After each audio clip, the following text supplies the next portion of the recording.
ओम श्री गणेशाय नमः। कार्तिक महात्म अध्याय 13। दैत्यों के तीक्ष्ण प्रहारों से व्याकुल देवता इधर उधर भागने लगे। तब इंद्र आदि की इस प्रकार भयभीत देखकर गरुड़ पर चले भगवान युद्ध में आगे बढ़े। उन्होंने अपना सारंग नामक धनुष उठाकर बड़े जोर से टंकार किया। त्रिलोक गूंज उठा। पल मात्र में ही भगवान विष्णु ने हजारों दैत्यों के सिर काट गिराए। यह देखकर जलंधर के क्रोध की सीमा न रही। फिर तो भगवान विष्णु और जलंधर का महान संग्राम हुआ। बाणों से आकाश भर गया। लोग आश्चर्य करने लगे। भगवान विष्णु ने अपने बाणों के वेग से उस दैत्य की ध्वजा, क्षेत्र और धनुष बाण काट डाले तथा एक बाण से उसकी छाती में प्रहार किया। इससे व्यथित हो उसने अपनी प्रचंड गदा उठा गरुड़ के मस्तक पर दे मारी। गरुड़ पृथ्वी पर गिर पड़ा। साथ ही क्रोध से उस दैत्य ने अपने होंठ काटे और भगवान विष्णु की छाती में भी तीक्ष्ण बाण मारा। इसके उत्तर में भगवान विष्णु ने उसकी गदा काट दी और अपने सारंग धनुष पर बाण उठाकर उसको बींधना आरंभ किया।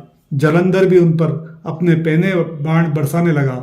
उस पर जलंधर ने भगवान को कई पहने बाण मारकर वैष्णव धनुष को काट दिया। धनुष कट जाने पर भगवान ने गदा ग्रहण कर ली और शीघ्र ही जलंधर को खींच कर मारी। परंतु उस अग्निवत अमोघ गदा की मार से भी वो चलायमान ना हुआ और मदोन्मत्त हाथी के समान उसे यानी गदा की मार को फूल की मार ही जाना। साथ ही उस युद्ध दुर्मद ने अत्यंत क्रोधित होकर अग्निमुख त्रिशूल उठाकर भगवान विष्णु पर छोड़ दिया। भगवान ने शिव जी के चरणों को स्मरण कर दंडक नामक त्रिशूल से उसके त्रिशूल को छेद दिया। जलंधर ने झपट कर भगवान की छाती में एक मुष्टिक मारा। उसके उत्तर में भगवान विष्णु ने भी उसकी छाती पर अपनी मुष्टिके का प्रहार किया। फिर दोनों घुटने टेक कर बाहों और मुष्टिकों से बाहु युद्ध करने लगा। कितनी देर तक भगवान उसके साथ युद्ध करते रहे।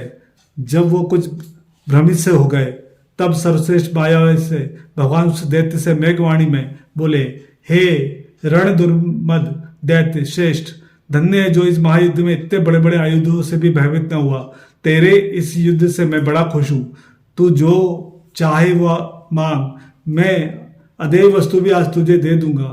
मायावी भगवान विष्णु की ऐसी वाणी सुनकर जलंधर ने कहा, हे भावुक, यदि आप मुझ पर खुश हैं तो ये वर दीजिए कि आप मेरी बहन के साथ तथा अपने सारे कुटुंबियों सहित मेरे घर पर निवास करें।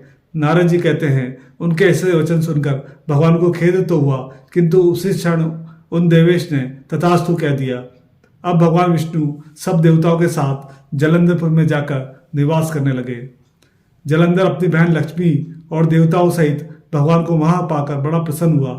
फिर तो देवताओं के पास जो रत्न आदि थे उनके स्थानों पर दैत्यों को स्थापित करके जलंधर पृथ्वी पर आया। निशुंभ को पाताल में स्थापित कर दिया और देव, दानव, यक्ष, गंधर्व, सर्प, राक्षस, मनुष्य आदि सबको अपना वशवती बनाकर त्रिभुवन पर शासन करने लगा। उसने धर्मानुसार सुपुत्रों के समान प्रजा का पालन किया। उसके धर्म राज्य में सभी सुखी थे। जय माता ताप्ती।